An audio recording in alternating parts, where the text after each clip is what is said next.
A man can smile at you across a candlelit table, while his accountant is already dividing your assets. Evangeline Marsh had spent 4 years learning that particular truth, the slow, expensive way. Not in a courtroom, not in a therapist's office, but standing behind a reception desk at the most quietly dangerous private members club in all of Toronto. The Aldgate was not listed in any tourism guide. It did not have a website, its membership roster. If such a document even existed in written form, would have read like a cross-section of Bay Street's most untouchable names and the men who made those names possible through channels that didn't appear on any tax filing. The club occupied 4 floors of a restored Edwardian limestone building on Wellington Street West, tucked between a private law firm and a wine merchant who asked no questions and received very few. Its dining room smelled of aged cognac, polished mahogany, and something older beneath all of that, the particular smell of money that had been held in too many hands. Evangeline had been the night desk manager for 3 years. Before that, she'd spent a year as a bookkeeper for a catering company that serviced the club's private events, which was how she'd first come to the attention of the Aldgate's discreet general manager, a thin, careful man named Stuart Oakes who hired people based on a single criterion. Can you be in a room full of secrets and look as though you've heard nothing? Evangeline Marsh could do that exceptionally well. She was 31 years old, 5'4", and soft in the way that expensive tailoring tried to minimize, and she had long since stopped letting it. She wore her dark auburn hair pinned back at the base of her neck, favored plain, dark blazers, and had a face that people consistently described afterward as pleasant, without being able to recall a single specific feature. She was the kind of woman that men in expensive suits looked directly through on their way to look at something else. She had understood this about herself since she was 19. She had also understood, somewhere around 26, that it was not a limitation. It was infrastructure. Nobody watched the woman quietly updating the reservation log. Nobody thought twice about the night desk manager who refilled the water carafe in the private dining rooms. Nobody considered, for even a moment, that she might be listening to the way a man's voice changed when he thought no one of consequence was present. Evangeline noticed everything. On the night of the 14th of November, a Wednesday, the Aldgate was operating at a particular kind of tension. She had felt it from the moment she came on shift at 7. A tightness in the air that the senior staff recognized and the junior staff sensed without being able to name. 3 private dining rooms had been reserved under corporate shells. The main dining room had been quietly cleared of its usual Tuesday lingerers. Security, ordinarily 2 men near the entrance and 1 by the elevator bank, had been doubled. The reason was arriving at 8:30, Matthias Vale. Evangeline did not allow herself any visible reaction when the front entrance opened and he walked in. She had prepared herself for this the way she prepared for all of it, with careful neutrality, a blank expression cultivated over years, and a complete suppression of the particular alarm that his name triggered somewhere behind her sternum. Matthias Vale was 42 years old, and he moved through the lobby of the Aldgate the way a pressure system moves through a city, not announcing itself, simply changing the weight of the air. He was broad through the shoulders in the particular way of men who had once done physical things for their survival and had never entirely left that life behind. He wore a charcoal suit with no tie, a watch that cost more than Evangeline's annual salary, and an expression of complete, unreadable composure. His dark hair was threaded at the temples with grey that he had not bothered to address. His eyes, when they swept the lobby, were the colour of deep water and moved with the same quiet, comprehensive efficiency as a surveillance camera. He was, by any standard accounting of the word, the most powerful private figure in Ontario. Vale Capital was the visible face of it: real estate, logistics, private equity, a dozen legitimate holding structures. But the Aldgate's regulars, the ones who arrived in cars with blacked-out windows, and left their phones in lead-lined pouches at the front desk, they knew what vile capital was the surface of.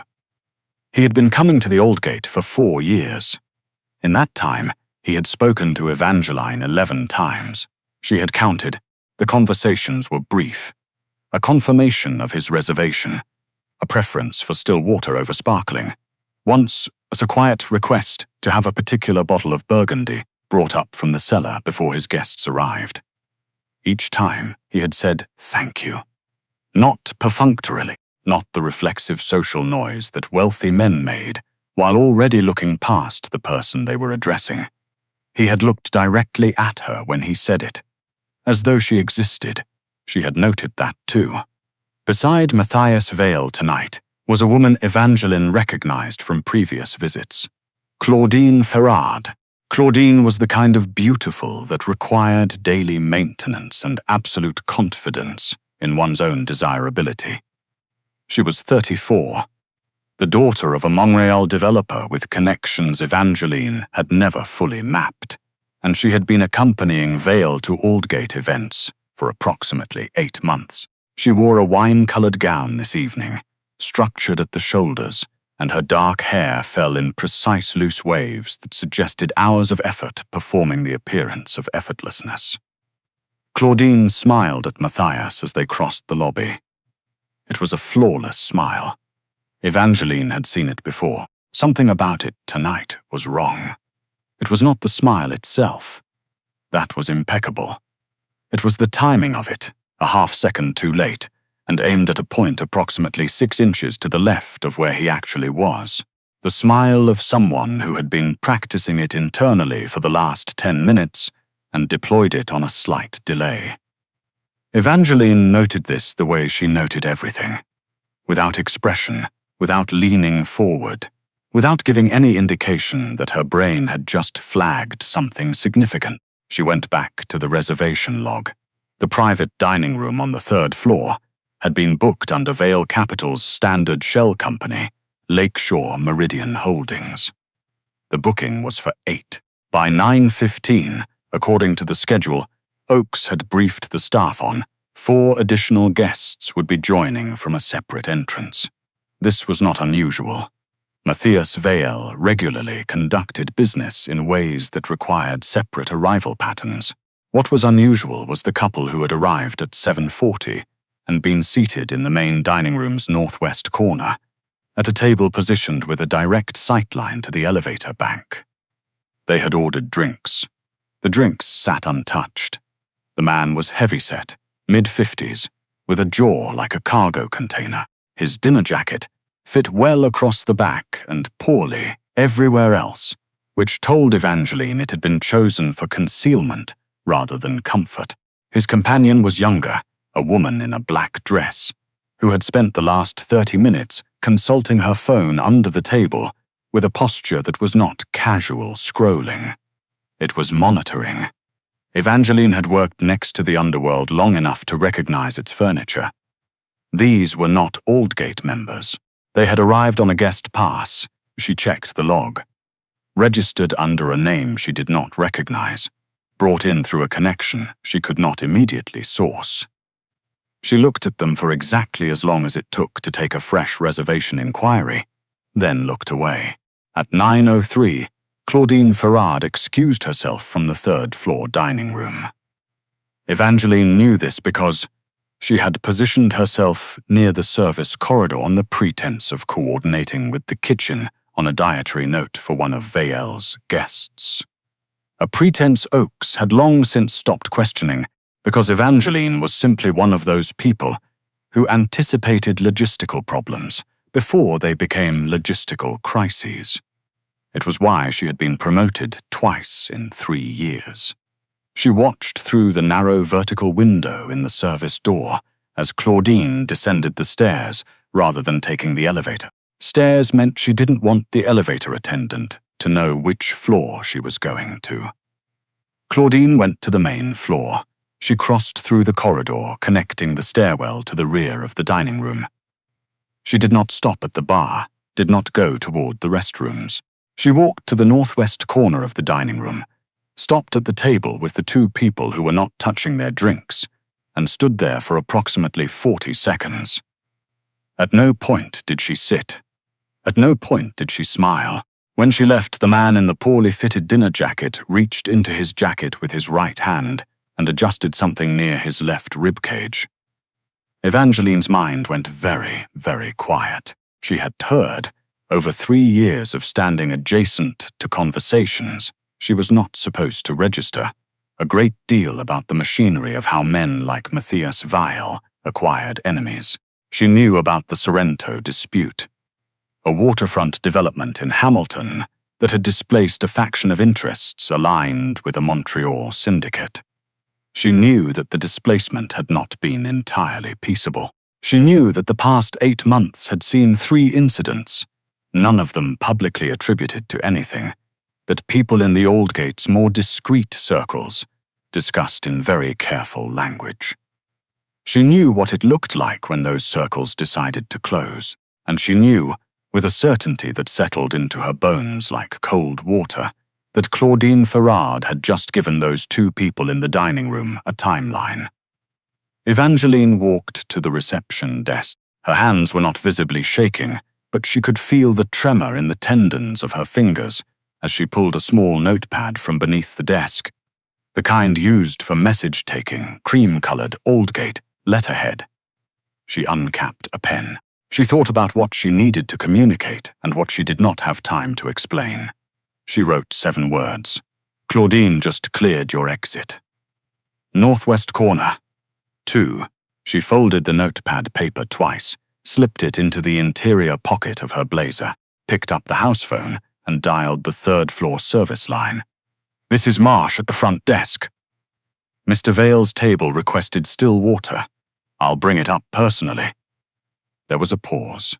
The kitchen supervisor on the floor was a careful man named Percy, who did not like departures from protocol. That's a service floor function, Ms. Marsh. I'm aware. Mr. Oakes has asked me to confirm the late arrival's seating arrangement in person. I'll bring the water as a courtesy. Percy paused again, then, fine. She carried a carafe up to the 3rd floor. The private dining room was warm, smelling of the particular burgundy she'd had sent up earlier, and the 4 men seated around the table with Matthias Weil were mid-conversation, voices low, the particular controlled cadences of men who had learned to talk around what they were actually saying. Matthias Weil sat at the head of the table. He looked up when she entered. He always did.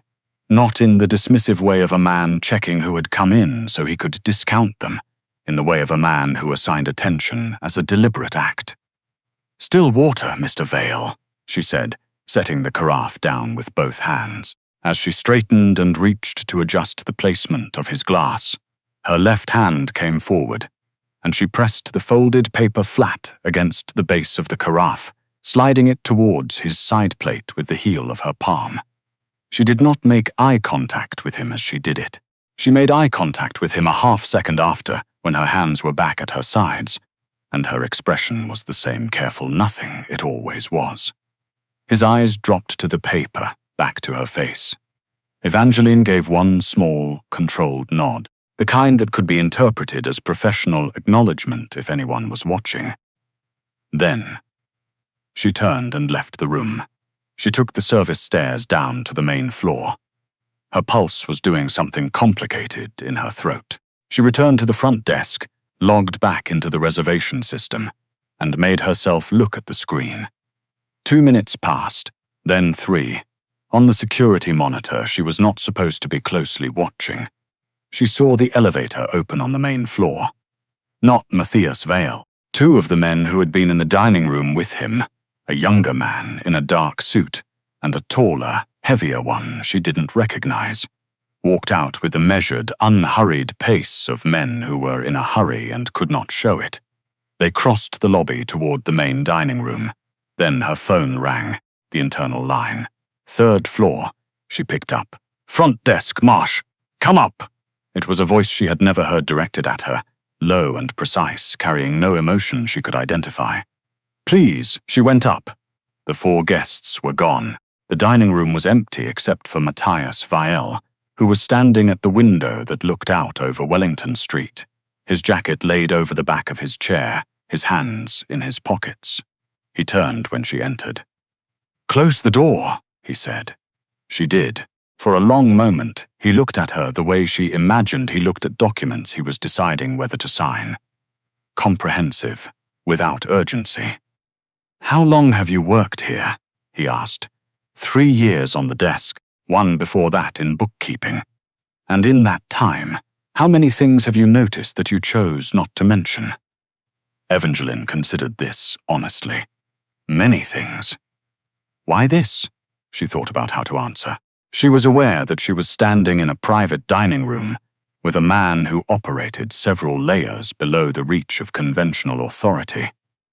That she had just inserted herself into something that was very definitely not her business, and that the correct answer to this question was probably the one that was most true. "Because Claudine has been coming here for 8 months, Evangeline said. "And I've watched her watch you the same way I watch everybody. She was mapping your patterns. Not because she's in love with you, because someone asked her to." She paused. "And you said thank you. Every time I brought your water, you said it like you meant it." The silence in the room shifted slightly. Something in his expression changed. Not dramatically, not in any way she could have named for someone else.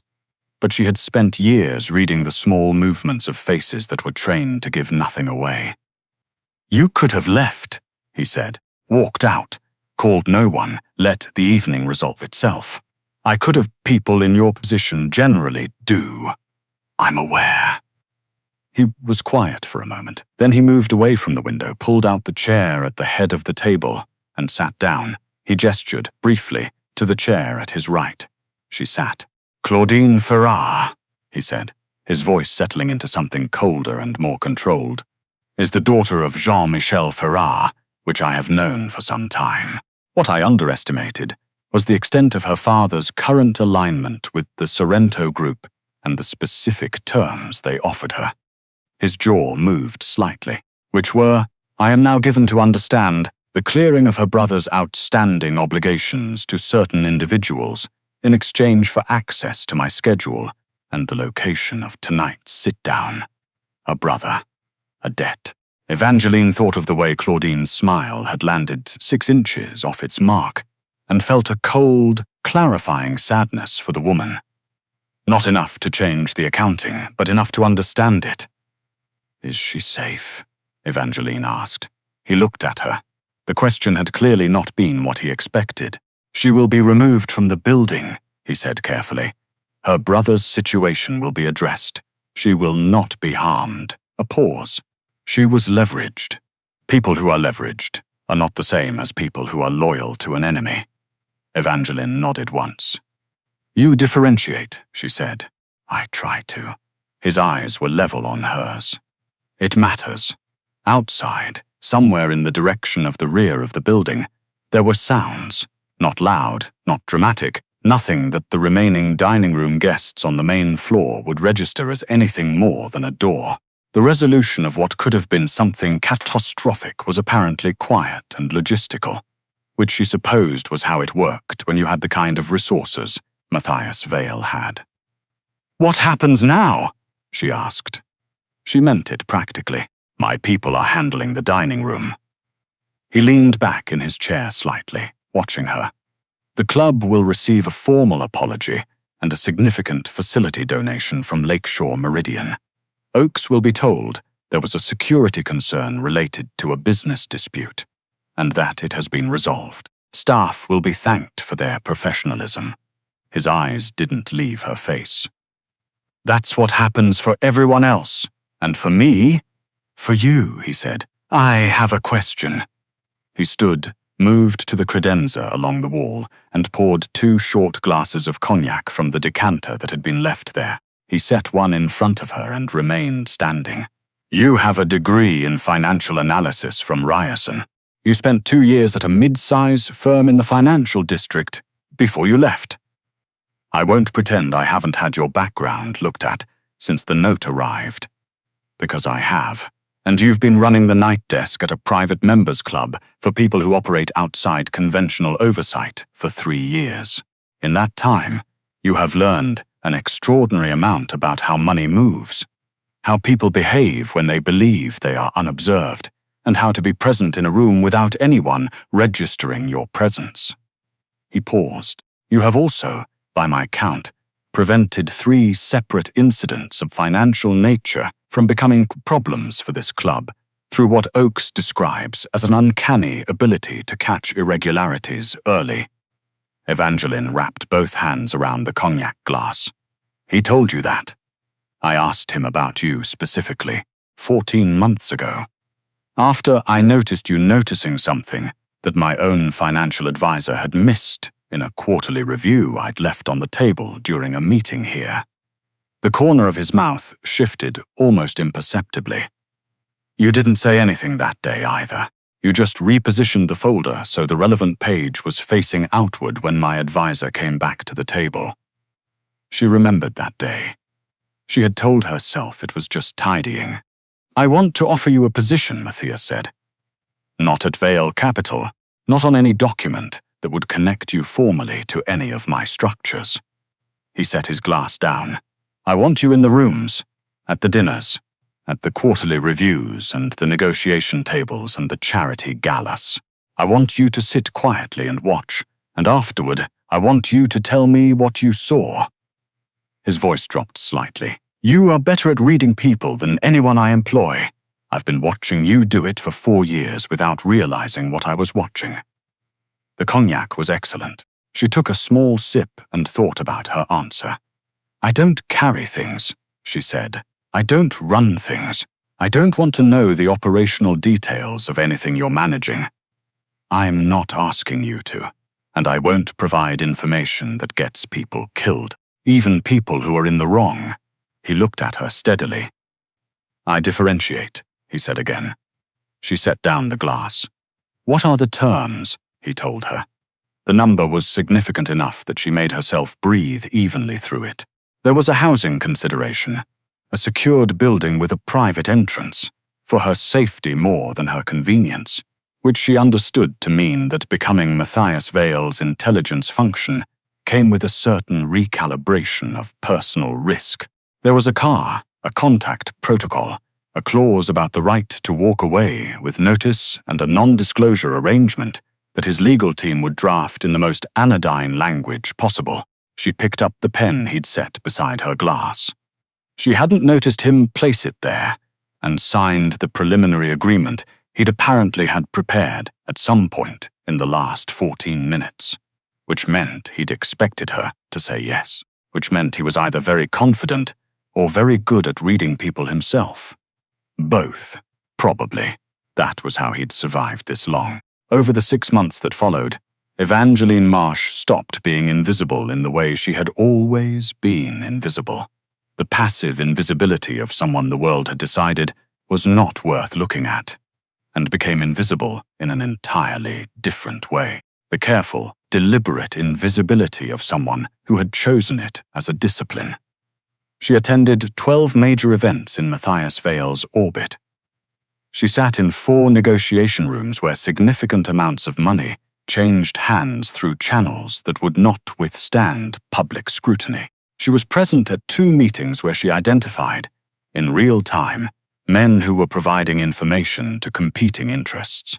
In both cases, her red was confirmed before any significant damage occurred. She was present at 1 dinner where she watched a city councillor display every neurological indicator of someone in the grip of acute fear, while presenting an entirely composed surface, and told Matthias afterward that the man had already made a commitment to someone else and was going to vote the wrong way, regardless of what he was offered. Matthias cancelled the arrangement that night. 3 weeks later, the councillor resigned under circumstances that were not connected to Matthias Vale in any publicly accessible way. She learned what it meant to operate in the space between what was visible and what was real. She was good at it in a way that felt less like skill and more like the application of something she'd been building without knowing what it was for. She also learned in the incremental and unavoidable way of proximity, the specific dimensions of Matthias Weil.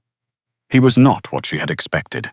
She had expected controlled brutality, the particular coldness of a man who had chosen power over connection so consistently that the capacity for connection had atrophied. What she found instead was a man of rigorous internal logic, who treated his own rules with the same exacting standard he applied to everyone else's. He did not lie to her, not once. Not through omission, not through misdirection. When there were things he could not tell her, he said so directly, without embellishment. He was, she thought on one late night in early April, sitting across from him in the back corner of a restaurant in Yorkville that he'd booked under a different name, working through the implications of a financial structure she'd flagged as problematic. He was someone who had been alone in a very particular way for a very long time, and had become so accustomed to it that he had stopped experiencing it as loneliness and started experiencing it simply as the shape of his life. "You're not listening," he said. "I am. The subsidiary structure is fine. It's the timing of the capital movement that's the problem. It's going to look like anticipatory positioning if it clears before the announcement, and someone with the right access will notice." He was quiet for a moment. "That's what I said. I know. I was agreeing with you." She looked up from the document. "You look tired." He blinked. It was a very small reaction. "I'm fine. You've slept about 4 hours in the last 2 days. Your response latency on anything that isn't operationally urgent has increased by approximately 30%. And you ordered your coffee without specifying the roast, which you never do." She folded the document closed. "You're tired." He looked at her across the small table. The restaurant around them had gradually emptied. Somewhere at the back, a kitchen was closing. The lighting had been turned down slightly, and in the reduced light, with the guard that was usually visible in his eyes, dropped by some combination of the hour and the accumulated weight of the week, he looked for a moment less like the most powerful private figure in Ontario, and more simply like a man. "You notice too much," he said. His voice was different. She recognized the shift, the one that happened when he stopped speaking to her in his professional register and started speaking in the one below it. It had been happening more frequently these past weeks. "I notice everything," she said. "You hired me for it." "I did. Do you regret it?" He was quiet for a long time. "No," he said. "I regret not doing it 4 years ago." The silence that followed was not empty. It had density and direction. "Evangeline." He said her name the way he said everything that mattered, without preamble, without softening. "I need to ask you something that has nothing to do with work." Her heart did something precise and inconvenient against her ribs. "All right. When I look at you," he said carefully, "it is not in the way that I look at someone I employ. I want to be honest with you about that, because I think you've known it for some time, and I've been careful with it because I was concerned about the power differential and what it would mean for your ability to make a free choice." He paused. "I'm still concerned about it, but I've become more concerned about what it means to keep not saying it." The city outside was quiet. The candle on the table between them had burned low. "I've known for about 3 months," she said.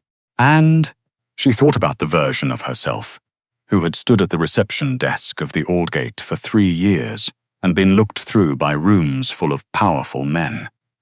She thought about 19-year-old Evangeline, who had learned that her body was a problem to be managed, and her mind was a consolation prize. She thought about what it had taken to sign her name on a piece of paper in a third-floor dining room, while her hands were quietly shaking.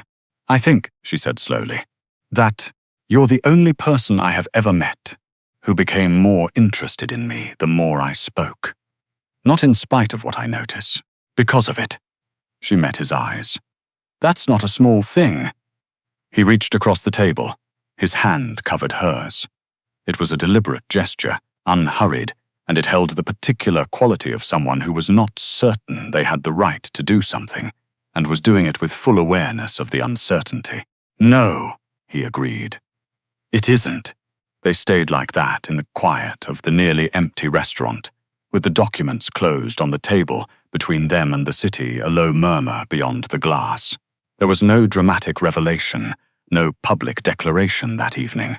That came later, at a different kind of venue, on a night in late May when the Aldgate held its annual private function. The one that brought together its most significant members under the same roof, with the particular charged atmosphere of a room where everyone knew the approximate weight of everyone else's secrets. Evangeline arrived not as the night desk manager.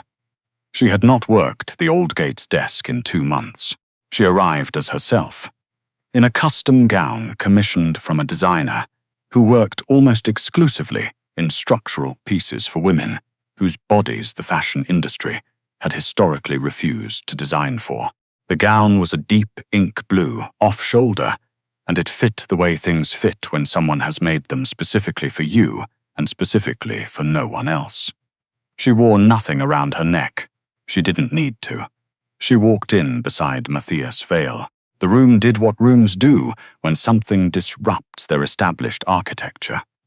The sound didn't stop, but the texture of it changed, that particular shift when people are conducting rapid, covert reassessment. She recognized faces. Most of them had looked through her for years. Some of them had looked through her as recently as 8 weeks ago, when she'd been standing behind a desk, processing their reservations.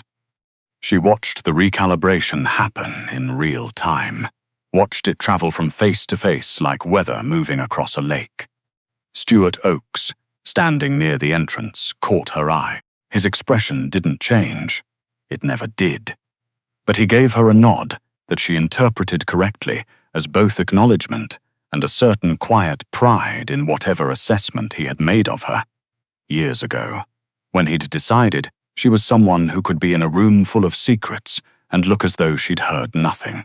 Matthias guided her forward with one hand at the small of her back, and the particular message of that gesture. Unhurried, proprietary in the best sense, the way of a man who was not performing possession, but expressing something that was real, moved through the room before them.